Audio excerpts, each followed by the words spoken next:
In this video, I will be showing you how to work a Make One Right purlwise.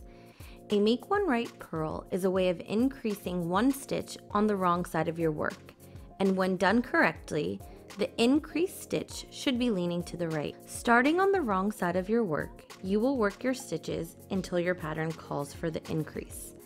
I'm working up until the last 3 stitches on this swatch. Now, you will make one right purlwise by inserting your left needle under the bar between the stitches from front to back.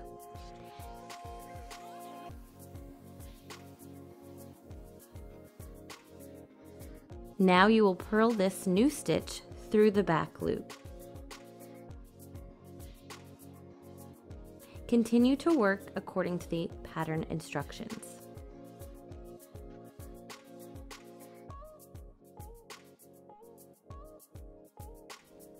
Again, to make one right purl, insert your left needle under the bar between the stitches from front to back.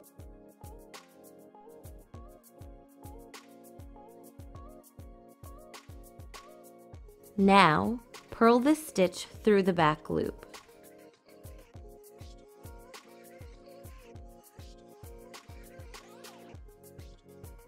Check out other videos like Make One Left Purl and other knitting techniques on our YouTube page.